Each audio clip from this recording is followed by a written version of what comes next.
Assalamualaikum warahmatullahi wabarakatuh. Selamat malam Bapak Fandi dan teman-teman lainnya yang berbahagia. Pertama-tama, marilah kita panjatkan puja dan puji syukur kehadirat Allah Subhanahu wa taala yang telah memberikan rahmat, taufik dan hidayahnya kepada kita semua. Perkenalkan, nama saya Nika Nawangsari selaku moderator pada diskusi malam hari ini. Adapun anggota kelompok kami yaitu Muhammad Aziz Sodikin, Muhammad Badrus, Muhammad Iqbal Fahrudin, Muhammad Tasbihu Najmi, dan yang terakhir Muhammad Ahsan Wirayuda. Hari ini kami dari kelompok 4 akan mempresentasikan hasil diskusi kerja kelompok kami dengan topik bahasan unsur-unsur dalam sebuah negara di dalam Islam. Baik, tidak perlu berlama-lama, langsung saja kita masuk ke dalam sesi penyampaian dan penyajian materi oleh masing-masing pemateri. Kepada pemateri, dipersilahkan. Baik, di sini saya akan menyampaikan materi tentang kedudukan wanita dalam Islam. Yang pertama ialah kedudukan perempuan dalam Islam. Hakikat perempuan dalam pandangan Islam dapat kita cermati dari beberapa firman Allah Subhanahu wa taala, antara lain di dalam yang pertama adalah Quran An-Nisa ayat 1 yang artinya, hal sekalian manusia, bertakwalah kepada Tuhanmu yang telah menciptakan kamu dari diri yang satu, dan daripadanya Allah menciptakan istrinya, dan daripada keduanya Allah memperkembangbiakan laki-laki dan perempuan yang banyak. Yang kedua ialah Quran surat An-Najm ayat 45 yang artinya, dan bahwasanya dialah yang menciptakan berpasang-pasangan laki-laki dan perempuan. Yang ketiga ialah Quran surat Al-Qiyamah ayat 39 yang artinya, lalu Allah menjadikan daripada sepasang laki-laki dan perempuan. Islam menempatkan perempuan pada harkat dan martabat yang terhormat, tidak kurang derajatnya dengan kaum laki-laki. Materi yang kedua ialah hak-hak kaum perempuan. Yang pertama adalah hak perempuan untuk beribadah, beragama, dan untuk masuk surga, bukan hanya memonopoli kaum laki-laki. Bukan hanya dimonopoli kaum laki-laki disebutkan dalam Quran surat An-Nisa ayat 124. Yang kedua adalah hak dalam bidang politik, antara lain disinggung dalam Quran surat At-Taubah ayat 71.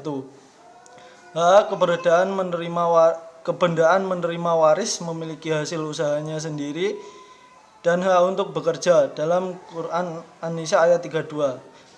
Yang keempat adalah hak memilih dan menentukan pasangan hidup. Yang kelima ialah hak menuntut ilmu. Di sini saya akan menjelaskan bagian B, yaitu perbudakan dalam Islam. Dalam bahasa Arab, budak berasal dari kata abid atau rik. Kata bermakna kepemilikan atau perbudakan. Perbudakan adalah suatu kondisi di saat terjadi pengontrolan terhadap seseorang oleh orang lain. Perbudakan biasanya terjadi untuk memenuhi keperluan akan buruh. Budak adalah golongan manusia yang dimiliki oleh seorang tuan, bekerja tanpa gaji dan tidak mempunyai hak asasi manusia. Dalam Al-Quran dan hadis, hampir semua hukum yang berkaitan dengan perbudakan itu berintikan kebebasan mereka. Ada suatu jenis perbudakan yang pada hakikatnya bukan perbudakan dalam arti kata yang sebenarnya. Jenis ini tersebar di dunia Islam pada masa dulu, dan orang-orang menyangkanya sebagai perbudakan Islam, sedangkan Islam tidak mempunyai hubungan langsung dengannya. Jenis perbudakan ini merupakan suatu malapetaka yang menimpa dunia setelah diselamatkan dari Islam daripadanya. Terdapat banyak orang yang lebih menggemari perbudakan daripada kemerdekaan. Mereka mencampurkan diri mereka atau keluarga mereka ke dalam perbudakan dengan jalan yang tidak diperbolehkan oleh Islam. Mereka memilih apabila unsur agama menjadi lebih dan mereka terjamin akan mencapai tujuan mereka. Inilah yang kita namakan perbudakan buatan. Selanjutnya A. Perbudakan pra-Al-Quran. Di kalangan suku-suku Arab pra-Islam, perbudakan merupakan fenomena umum yang sudah melembaga. Fenomena ini juga terdapat di daerah-daerah tetangga bangsa Arab, bahkan di seluruh dunia ketika itu. Sumber yang paling umum bagi perbudakan di dalam masyarakat Arab pra-Islam adalah peperangan dan penyerangan antar suku. Jika suku asal tawanan tidak mampu menebus mereka, maka para tawanan dijadikan budak atau dijual sebagai budak. Perbudakan pada bangsa-bangsa ini meliputi tubuh atau badan dan akal pikiran. Seorang budak mengikuti tuannya dalam kepercayaan agama dan pemikirannya. Baik, untuk selanjutnya kita akan membahas perbudakan di masa Al-Quran diturunkan. Nah, jadi Islam menyatakan bahwa seluruh manusia adalah mereka dan tidak bisa menjadi budak kecuali dengan satu sebab saja, yaitu kafir yang menjadi tawanan dalam pertempuran. Sebab-sebab perbudakan pada masa kelahiran Islam beraneka ragam. Yang paling utama adalah mungkin ada 8 faktor. Yang pertama yaitu seorang menjadi anggota masyarakat bangsa tertentu. Yang kedua, peperangan dalam segala bentuknya. Yang ketiga, pembajakan dan penculikan. Kemudian yang keempat, melakukan sebagai dosa besar seperti membunuh, mencuri, dan berzina. Yang nomor 5, tidak mampu membayar hutang pada waktu yang sudah ditetapkan. Kemudian yang nomor 6, kekuasaan sang bapak terhadap anaknya. Nomor 7, kekuasaan seorang terhadap dirinya sendiri. Yang nomor 8 adalah keturunan. Perbudakan pasca Al-Quran diturunkan. Islam telah menghapus semua jalan ini kecuali satu jalan yang diperketat agar tidak terjerumus ke arah perbudakan. Kecuali sedikit jalan itu ialah peperangan jihad untuk mempertahankan agama daripada serangan musuh-musuh Islam, dengan syarat bahwa tawaran itu datang daripada tentara musuh dan bukan beragama Islam, dan hanya pemimpin saja yang menentukan perbudakannya itu. Kemudian setelah Islam datang, Islam mencoba untuk menghilangkan tradisi perbudakan dan fenomena ini. Perbudakan di atas adalah masih tetap berlangsung. Misi kenabian Muhammad SAW yang bertujuan untuk menciptakan tata sosial moral yang adil, egaliter, dan berlandaskan iman. Dalam Al-Quran surat Al-Balad ayat 10-16 yang diwahyukan dalam periode Mekah awal, Al-Quran telah menyebutkan pembebasan budak sebagai salah satu misi kenabian Nabi Muhammad SAW. Misi tersebut dilukiskan sebagai akobah atau jalan mendaki yang sulit ditempuh. Cara yang ditempuh Islam untuk mencapai tujuan penghapusan perbudakan merupakan cara yang paling besar pengaruhnya, paling nyata hasilnya, dan paling singkat masanya. Secara singkat, ada 2 cara yang ditempuh Islam dalam penghapusan perbudakan, yaitu yang pertama, mempersempit sebab-sebab dan sumber-sumber yang akan menjadikan perbudakan sesuatu yang berkepanjangan. 2, membuka segala pintu yang menuju penghapusan perbudakan selebar-lebarnya. Syariat Islam menetapkan beberapa sebab kemerdekaan hamba sahaya, yang diantaranya yaitu 1. Ucapan pemilik hamba sahaya yang tegas dan mengadang arti pembebasan. Kemudian, ucap pemilik hamba sahaya dalam bentuk apa saja, asal menggandeng pengertian wasiat memberikan kemerdekaan setelah ia meninggal. Kemudian, hamba sahaya perempuan yang melahirkan anak hasil hubungan dengan tuannya.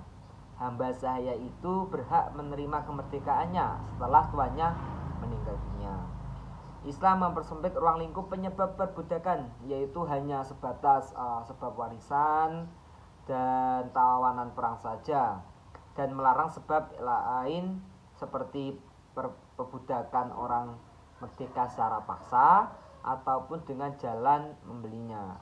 Jadi, dan melarang dan tidak memperbolehkan dalam peperangan yang terjadi antara sesama orang Islam atau sesama orang Arab.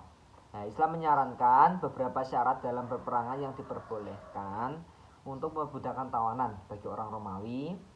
Banyak hal yang menjadi penyebab perbudakan, di antaranya tidak kuat membayar hutang, kemudian menjual dirinya sendiri kepada orang lain, kemudian kepemilikan terhadap diri orang lain karena telah melakukan tindakan kriminal atau sebab penculikan dan lainnya. Nah, sebab-sebab perbudakan dalam aturan umat dahulu yaitu ada kalanya merujuk pada pemikiran hukum sipil, tindakan kriminal atau ide-ide perjanjian yang dilakukan sesuai kehendaknya sendiri. Secara asasi Islam tidak pernah membenarkan perbudakan, karena Islam diteruskan menerus menempuh berbagai cara untuk menghilangkannya. C. Peperangan dan perdamaian dalam Islam. Kedamaian adalah sebuah hal yang mutlak dan didambakan oleh setiap manusia karena bermula dari hati setiap manusia. Pada prinsipnya, kehadiran Nabi Muhammad SAW adalah untuk menyingkirkan segala upaya kekerasan, termasuk di dalamnya adalah perang. Nabi mengajarkan umatnya untuk membenci peperangan. Dalam Al-Quran, redaksi qital, perang atau membunuh tidak otomatis berbicara tentang perang. Seperti dalam Al-Quran surat Al-Baqarah ayat 216 disebutkan, diwajibkan atas kamu berperang, padahal perang itu adalah sesuatu yang kamu benci. Boleh jadi kamu membenci sesuatu, padahal ia amat baik bagimu. Boleh jadi pula kamu menyukai sesuatu, padahal ia amat buruk bagimu. Allah mengetahui, sedangkan kamu tidak mengetahui.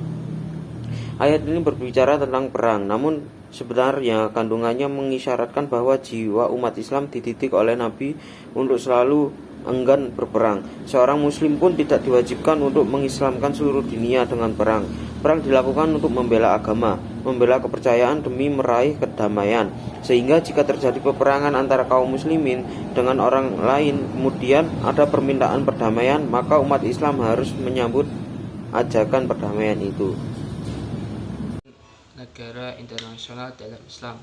Dalam rangka memperkokoh masyarakat dan negara, Nabi segera meletakkan dasar-dasar kehidupan masyarakat. Yang pertama, pembangunan masjid. Selain untuk tempat sholat, juga sebagai sarana penting untuk mempersatukan kaum muslimin. 4. Merundingkan masalah-masalah yang mereka hadapi. Bahkan masjid juga dijadikan sebagai pusat pemerintahan. Dasar kedua adalah ukhuwah Islamiyah, persaudaraan sama muslim. Nabi mempersaudarakan antara golongan muhajirin dan ansor. Dan dasar ketiga yakni hubungan dengan pihak-pihak lain yang tidak beragama Islam, seperti masyarakat Yahudi dan masyarakat Arab yang masih menganut agama nenek moyang, agar stabilitas masyarakat dapat diwujudkan. Dasar yang ketiga tersebut menjadi landasan penting bagi perkembangan prinsip-prinsip hubungan dengan pihak lain yang tidak seagama, dan menjadi inspirasi bahwa interaksi dengan pihak lain tersebut adalah sebuah keniscayaan yang tidak dapat dihindari, bahkan diperlukan dalam rangka pengembangan dakwah Islam atau kerjasama dan hubungan internasional dalam bidang pertahanan, ekonomi, politik, dan sebagainya. Islam menjadi masterpiece, yaitu selain merubah pola pikir dan kondisi umat, tetapi juga memberikan tauladan yang indah. Tauladan itu mencakup prinsip ajaran, perilaku, sistem kemasyarakatan, pemerintahan, dan termasuk pula urusan hubungan internasional. Prinsip ajaran dikodifikasi dalam Al-Quran dan As-Sunnah yang ditulis dalam Mushaf Al-Quran dan kitab hadis yang isinya disebut sebagai syariat Islam atau hukum Islam.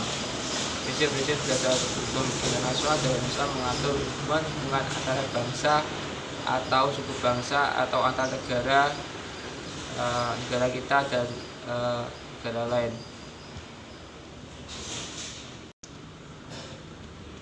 tentang prinsip negara internasional dalam Islam. Dalam kajian penerapan syariat Islam, terdapat beberapa masalah penting yang sedang berlangsung. Masalah tersebut meliputi masalah internal umat Islam yang menyangkut perbedaan pemahaman, masalah yang melanda umat akibat invasi besar-besaran yang dilakukan oleh Barat dan sekutunya. Masalah internal kaum muslimin adalah perbedaan pemahaman mengenai Islam yang berkaitan dengan masalah hukum. Paling tidak terdapat 3 kelompok. Kelompok pertama menganggap bahwa Islam hanya merupakan ajaran wahyu yang mengatur urusan ritual atau sosial yang sifatnya amal soleh. Dan kelompok kedua menganggap bahwa Islam selain mengatur urusan ritual juga memberikan landasan bagi praktek kehidupan sosial. Kelompok ketiga menganggap bahwa Islam mengatur semua urusan manusia, termasuk sosial, politik, ekonomi, dan hukum itu sendiri. Dari ketiga aliran tersebut, tampaknya pemahaman bahwa Islam memberikan landasan bagi setiap kehidupan manusia lebih tepat untuk diterima karena prinsip-prinsipnya yang universal, jangkauannya yang luas, mencapai seluruh alam, sifatnya yang fleksibel, dan masa berlakunya yang sepanjang masa. Saat kita mengenal bahwa hukum internasional itu berasal dari pendapat para ahli hukum, jurisprudensi, dan perjanjian internasional yang datangnya dari Barat. Barangkali dapat disimak apa yang diungkapkan oleh Hugo Grotius yang dikenal sebagai Bapak Hukum Internasional, bahwa hukum internasional pada hakikatnya telah tumbuh sejak lahirnya masyarakat di dunia ini, akan tetapi sebagai ilmu yang komplit telah dilahirkan dari hukum Islam, sebab agama Islam yang dibawa oleh Nabi Muhammad yang bersumber pada Al-Quran memuat ajaran prinsip-prinsip hukum internasional itu.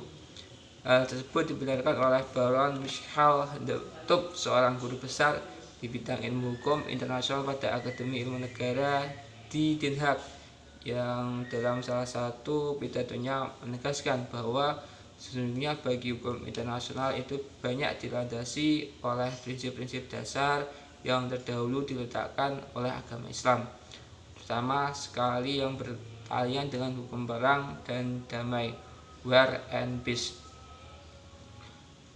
Misalnya di bidang hukum laut, sebelum Grotius menganjurkan adanya ketetapan dalam hukum internasional soal laut bebas dan batas-batas landas kontinen bagi suatu negara, maka sejak di zaman Daulah Umayyah 9 abad sebelumnya, Khalifah Umar bin Abdul Aziz telah menetapkan daerah lautan bebas dan batas-batas landasan kontinen daerah pantai.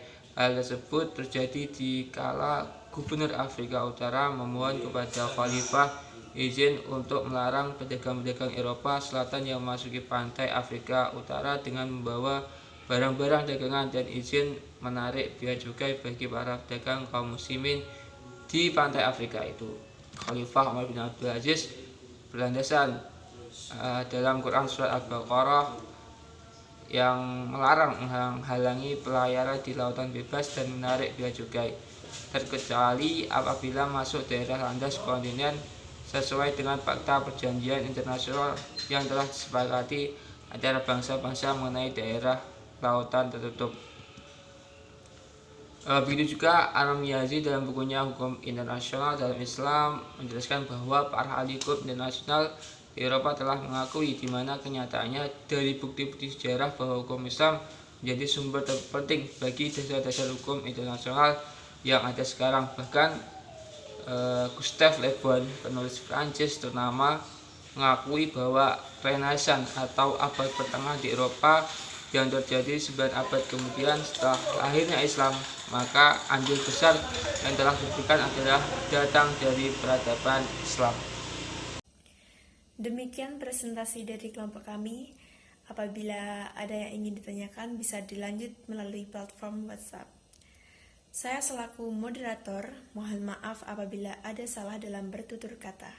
Sekian dari kami. Wassalamualaikum warahmatullahi wabarakatuh.